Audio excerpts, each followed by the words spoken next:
آله وصحابته أجمعين سبحانك لا علم لنا إلا ما علمتنا إنك أنت العليم الحكيم سبحانك لا فهم لنا إلا ما فهمتنا إنك أنت الجواد الكريم وقل رب زدني علما أعوذ بالله من الشيطان الرجيم يا أيها الذين آمنوا الشهادة بينكم إذا حضر أحدكم الموت حين الوصية اثنان ذوى عدل منكم وآخران من غيركم إن أنتم ضربتم في الأرض فأصابتكم مصيبة الموت تحبسونهما من بعد الصلاة فيقسمان بالله إن ارتبتم لا نشتري به ثمنا ولو كان ذا قربى ولا نكتم شهادة الله إذا من الآثمين فإن عثر على أنهما استحقا إثما فآخران يقومان مقامهما من الذين استحق عليهم الأوليان فيقسمان بالله لشهادتنا أحق من شهادتهما وما اعتدينا إنا إذا من الظالمين ذلك أدنى أن يأتوا بالشهادة على وجهها أو يخافوا أن ترد أيمان بعد أيمانهم واتقوا الله واسمعوا والله لا يهدي القوم الفاسقين صدق الله مولانا العظيم. So here Allah subhanahu wa ta'ala mentions further ahkam, further rules and regulations regarding trusts and regarding wasiyah, the advice that one gives concerning his property and affairs after his demise, after his death. So here Allah subhanahu wa ta'ala says, Ya ayyuhalladhina amanu shahadatu bainakum idha hadara ahadukum al-maut hina al-wasiyyati ithnani dhawa adlin minkum aw akharani min ghayrikum. So, O people of Iman, those who have believed, it is not actually compulsory, but it is better for you to bring two witnesses from amongst yourselves. Shahadatu bainakum idha hadara ahadukum al-maut.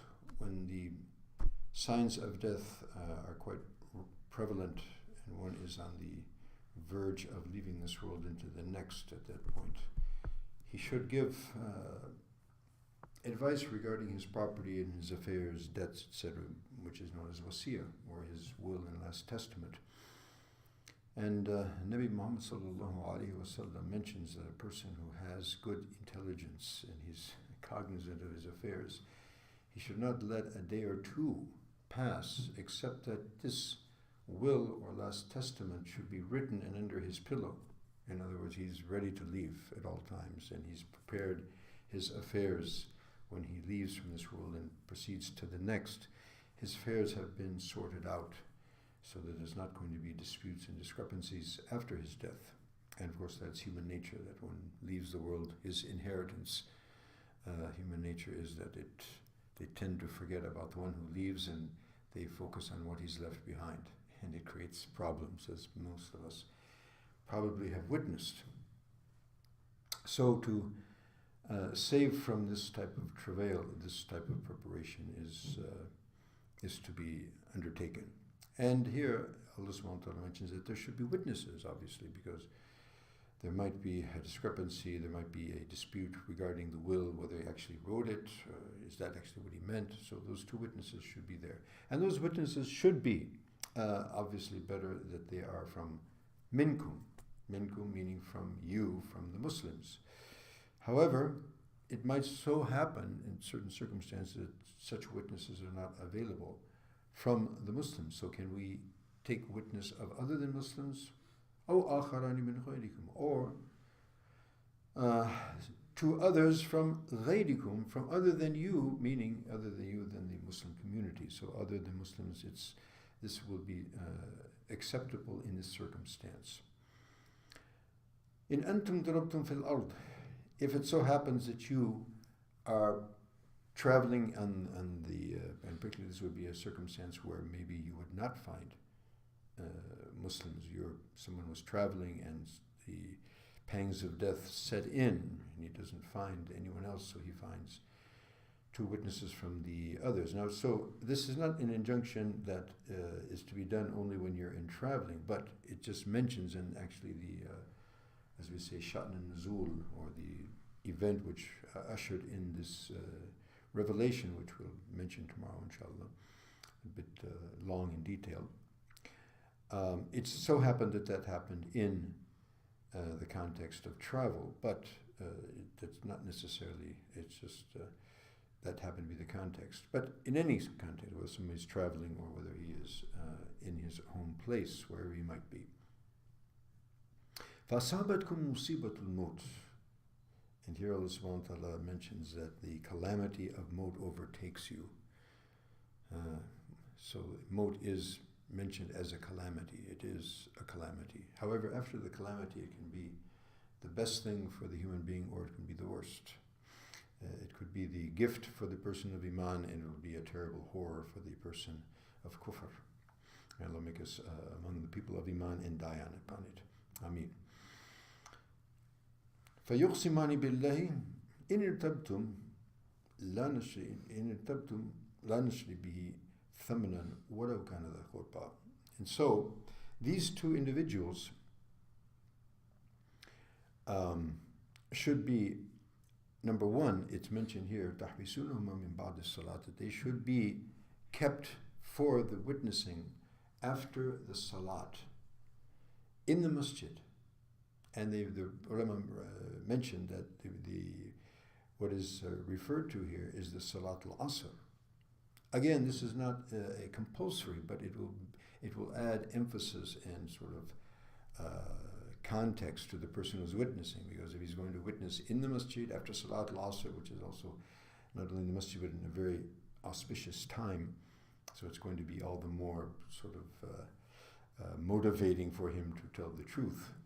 And so he is to give a shahada, and he's to give witness and undertake this oath that if it so happens that a doubt comes about and my witness will be necessitated, then I'm not going to buy a thamanan qalil. I'm not going to purchase with my witnessing a very paltry price of something of this world. In other words, I'm going to, be very truthful and honest in giving that witness if it is necessary.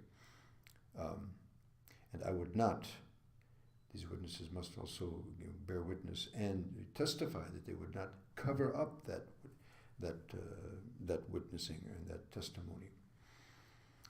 And not only it's mentioned here that it is a witness, but it is a witness for Allah subhanahu wa ta'ala. So all of this is going to magnify the magnanimity of that witness to ensure that justice is produced.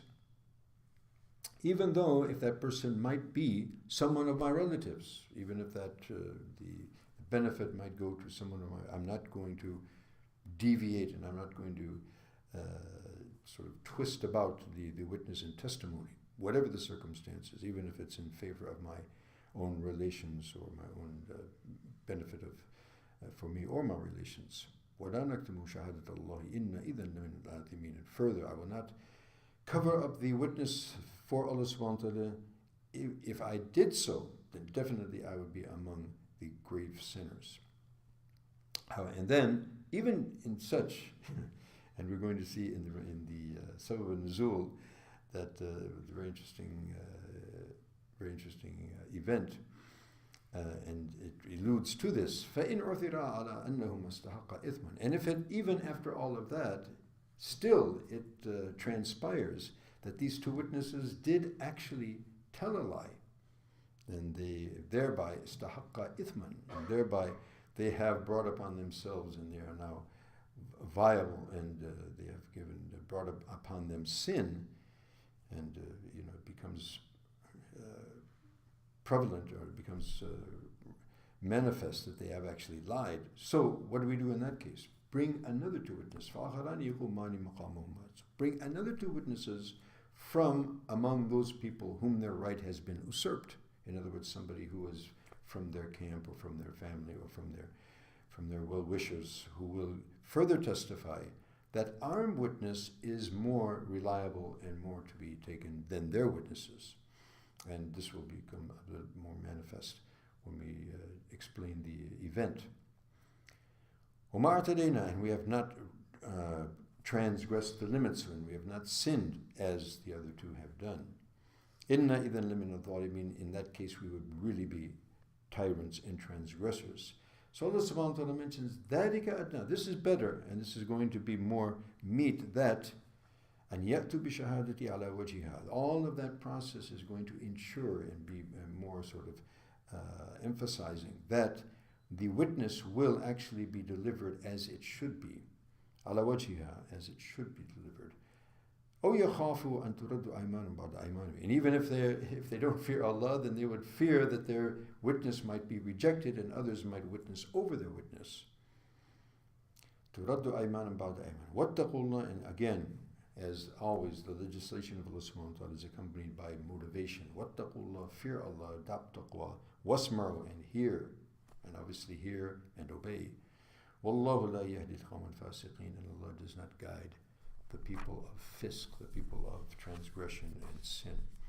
So may Allah subhanahu wa ta'ala give us tawfiq to understand these ahkam and place them into their application at its proper and appropriate times. Ameen. Thumma ameen. Wa akhir da'wana.